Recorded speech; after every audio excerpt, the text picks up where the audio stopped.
जी बुच्ची जी इतना हो गई है बरबो नहीं के खुद से बांध सकत का मतलब दूध घर में जब हमारे इतना सुंदर सुंदर भौजाई बाड़ी जाए तो हम कहे काहे बाछारी टाइम तो ससुराल ले चला हम नियो के ठीक है पीछा से दहेज में चल जाए बल्कि दीदी जी साड़ी पहन हो ना हम बाहर जा रहा हूं तो मतलब हो का गइल भौजाई ना की से पहनावत ननद के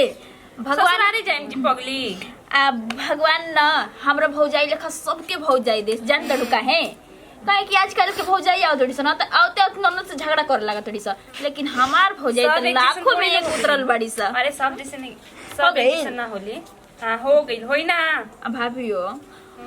तू काहे शादी ब्याह के नाम ले लेलू बताओ अबे हमके शादी करे के मन नहीं हो त के रहला अपन नैहर में एगो बात सुनी अभी पढ़त है ना तो पढ़ाई लिखाई अच्छा से करे ट्यूशन जाता नहीं जो रास्ता से जाता नहीं वही रास्ता से घर आई ठीक ना कोनो सखी सहेली के चक्कर में पड़ेगा नहीं कि आजकल लड़की लोग खुदो गलत करत रही और सिखा भी देते रही कि तू ऐसी कर खूब बढ़िया निमन प्यार प्यार के कौन लड़की शादी करे कहली से बताई जो ना के घर में दुख होला ओकर भौजाई शासन देली से लेकिन हमार भौजाई तो लक्ष्मी लेखा उतरल बड़ी सा नहीं कि कोनो ऐसा गलत हइले ही अपन बेगा झोरा आराम से निगोनी ट्यूशन आवे जाए में ठीक नु तो इतना काहे झनको तड़ुए बरा झनकी ना त का करी घर ले ले बाजार ले ले हमरे कुल करे के बाद हमरा झनकम त गांव के लोग झनकी है बाप रे बाप मतलब इतना होला घर में हत भइनी अपन से बार नहीं खिया अपन झाड़ सकत छते पाऊ कुल गहूं छिटत औसन कौआ है बटोर ना सकत रे छोटकी ना इनका तो बस दू गो भौजाई बाड़ू तो हरे ना देह चढ़ावे खूब आवेला ए छोटा को जब ना कहीं ले जारी हेरी लगले रहो काऊ का हमरा मत कर जा ठीक बटे करे को तो कर जा नहीं तो आराम से रह जा कितना रे लड़ा तनी जी अच्छा गोसा के नहीं काहे गोसा बताई ससुरवा जाए में ना नाम करत रहनी अपना सखी सहेली से कि हमर भौजाई लाखों में एक होइसे लेकिन ई तो डाइन आइल बड़ी सा हां कह के देत रह पकावल रोटी जोड़िया के देत रह तनी के बानी जा आ काम के नाम ले लो त बस हमनी के डाइन हो गनी जा तनी हम गेहूं उठा दे तनी जा तू त गोइठे में घिउ सुखवा तड़ू ना अब हम का कहनी है दीदी का कहनी ना ना उंगरा के ले जाके आ तेल गरम क के सोटत रह बेड पसुता के और काम रह गइल बा पड़ेला ना उहे छाने ला जाए दी जब उ ससुराल जी हो ना कुल अपन काम करे लगी हन ठीक ना हां त तू ही कर आ ससुराल चल जे संगे संगे ठीक ना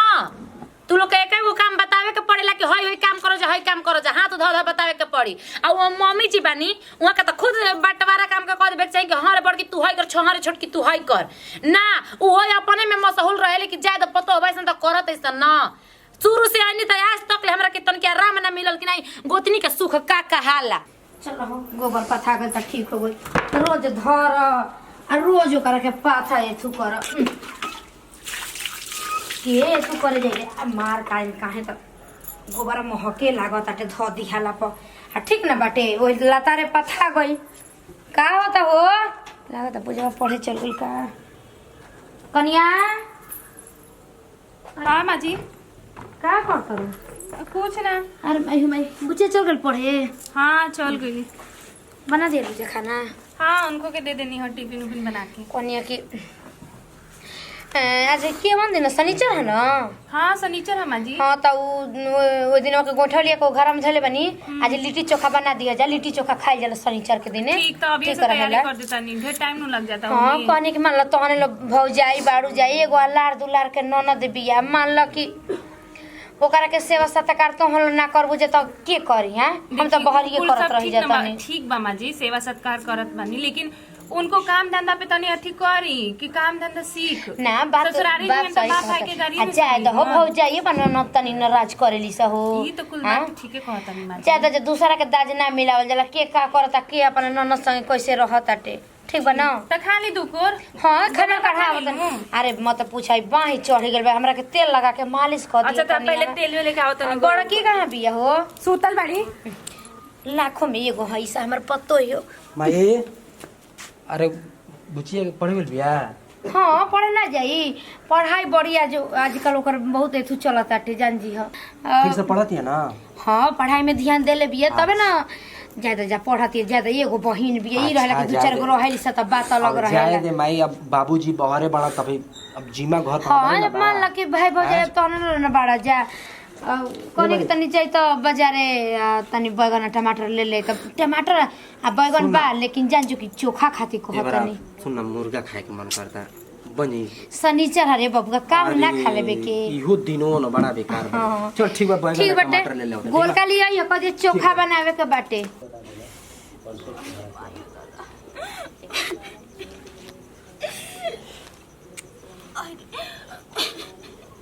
भगवान जी ऐसा ना लो गइल बाटे ना हमार सच में जे के ना बोले के वो बोल देता हमरा पर लेकिन हम बहुत गलत काम कइले बानी हम कौन मुंह लेके अपना भाई के और अपना भौजाई के सामने जाई अब तो पेट जनाए भी लागल अगर जान जाइए जाना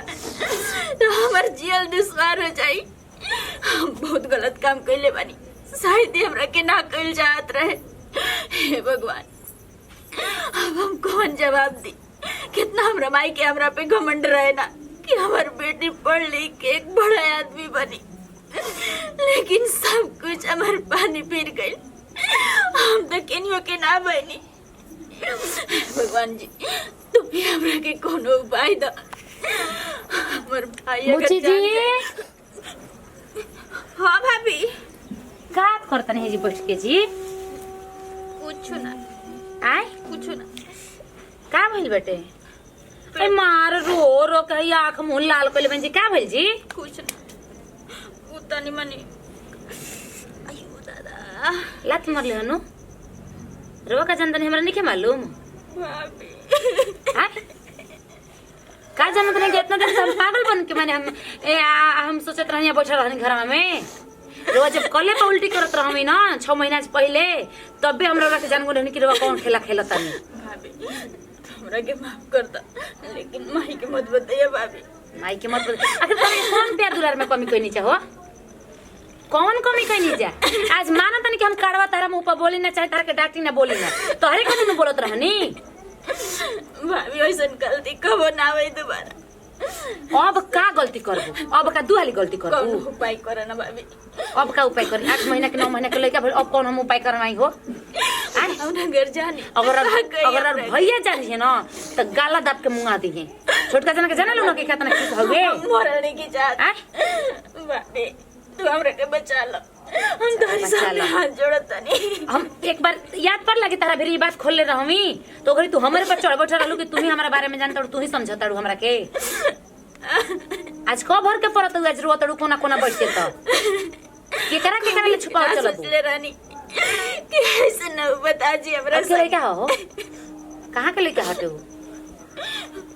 ऑटो लगे ओ तो यही गांव में के हाँ दूसरा गांव के अरे दादा एक बार मायू बाबू के बारे में सोचले रहो तो ई करामा करे से पहले नु त आतना हमनी के ना तकलीफ लागो रही जल्लू ना लेकिन तू कुल इज्जत के माटी में मिला के रख दिहलू हम तोरा गोड़ पे गिरत नहीं हमरा गोड़ पर गिरे से का होखी जेकर गोड़ पर गिरे के बकर गोड़ पर गिरा चला बेजी के वास्ते आ खाइल पियल कर शरीर पर ध्यान दा उठ यही उम्र में है 16-17 साल की उम्र ना भइल यही में है तम तू कर्म क के घूमे लगलिया जुए बाप रे बाप बुझाते नहीं कहीं कि ना कहीं अगर नाहियो कहम ना तो हो जाए ना कि सब कुछ जानते हुए भी मन में लगैले रहबे अब तो ऐसा उनकर दे भइल बा कि सबे कोई देखी तो पहचान जी उनकरा के जान जी कि कौन जीवन जियता रे का करे बउवा के पापा ले कहीं कि ना कहीं बुझाते अरे तू ही बड़ू हां जी देखा तारा खातिर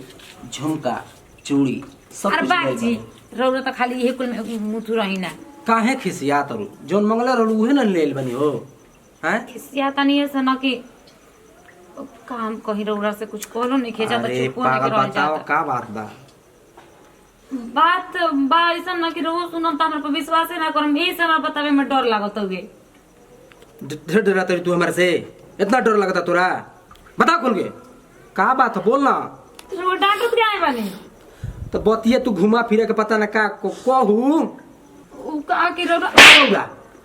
तब से रौरा रौरा बताओ खुल के का हो मरद गए बानी तो बताओ खिसेम ना ना अरे मैं खिसियाए कौन बात है खिस तो तोरा पर बड़ा था कि तू रौरा मुंह पर खींच लगो त हुए खिस तो वो बढ़ता तू तो बता के मुंह आ दे तोरा के बोलू खिसेम ना अरे ना यार ना खिसियाई उ का ना रौरा नु मामा बने वाला बा हाँ मामा बने वाला बा मामा झूठ बात ये तू सरासर झूठ बात है, सही सही बता। हम सच्चे कहते हैं, हम झूठ नहीं की बोलते। हमार- पूछी जी के देख ले जाएंगे। हमार बहन इतना ऐसा काम ना कर सकेले। इतना लाड प्यार बा घर में, माई मानत रह, तू मानत रह, ऊ मानत रह छोट के। अरे बहनी यही काम करे बाड़ी बुझाइल नु। सही बात यही है तो कन्या के कब पहले अपन करे से पत्थर रख ले, कभी बात सुनब। अगर झूठ निकलल त गला दाब के तोरा के मुआ देब, आ सही निकलल त ओके त मरबे करब, मुआ देबो करा के। ठीक बा? केने बाड़ी रे? बाप रे बाप, हम बताइए कि गलती कोई नहीं करी, मर्द कहीं किस में कुछ कम मत दे। माई माई केने बाड़ी रे? अरे करे उठे में तो नहीं ऊ कहां बे बुचिया? घर में भी है। घर में बिया? हां का भइल बरे? कहती है कि ने अब तो का कहता रे? ऊ कहती है कि हम मामा बने वाले। सही बात है? मामा के कहता रे? केने बिया उ लौकत नहीं अरे केहू। नती मजाक कइल होइया सा। मजाक बात बा, तू बोला पहले उ बहन के। केने बिया? रुक बुला के लेके आवा तनी। जल्दी बोलाओ। जिया का भइल? ऐसे काहे करे बड़ी? हटाओ तू काहे आजकल ओढ़नी ऐसे क के रहत तारी? का बात बाटे? भैया हटा। अरे तनिको ख्याल लाइल रे अपना भाई के इज्जत, घर खानदान के बारे में सोचे खातिर। तनिको ना सोचली। पूजा भाई तू का कली हली रे? तनिको हमरा से तू डेरात नहीं खी। थोड़ा भी है ना सुने सुन। आय अरे ई बताओ भौजाई होके जार गेला, महतारी हो हम तोरे बारे में कुछ ना जानी। अजले भकाई काहे ना? छोड़ दे रे, मर काहे ना आगे रे? ऐसे कदम उठौले से पहले के छोड़ देना, तोरा गोड़ बची रहता जा। अब तो का गोड़ कोई बची ले रे? लिया। देखी अपने आप को शांत करे, ठीक बना। तो शांत करी करा करो। तो शांत करी। दांत के मुआ दे करा के। का शांत करी? हमें जरा ले बेतनी बाद में अपन सलाम बड़ी गौरव में ए माजी कुछ बड़ी माजी का भइल बा? अरे लड़का सही है के होके तो हट दो 2 मिनट खातिर। परम कोइलस तोरा के तनिको ना बोल। अरे हट रे, हट दो 2 मिनट जा जल्दी से कर।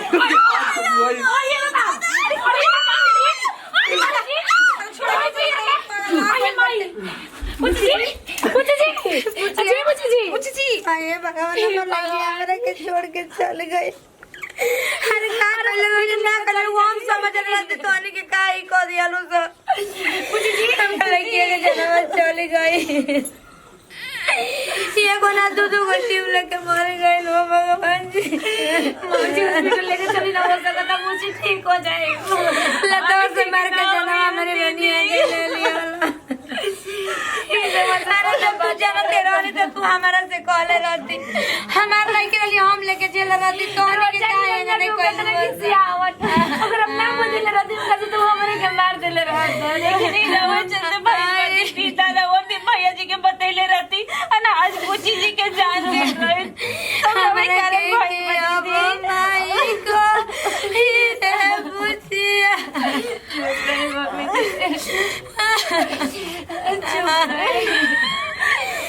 ये दे हमारी रनिया के जन्म ले लिया भगवान जी। सब दीदी जी के कारण लड़किया बेटा पता ये होता का हो? अरे गलती तो केने के करत तो सब अपन बेटी बहन के मार देता है, काटी देता है। एगो ना दू को जीव लेके मुगल भी है ना, 2 को जान ले बनो। देख लिया सो ना, एक दिन बिन के खोलस तक कोई से कि का कहत रहे। का कहत नहीं जीव ठीक है कहत है। अरे कहीं भाई समझ गई नहीं ना। हम चले रहती ना तो हम चोर का काम ही मर गए रहती ना, रहती नहीं बुची जी के तो तू जवन चाली तवन कॉल ही आली। अब का बुची जी कहले बाड़ी।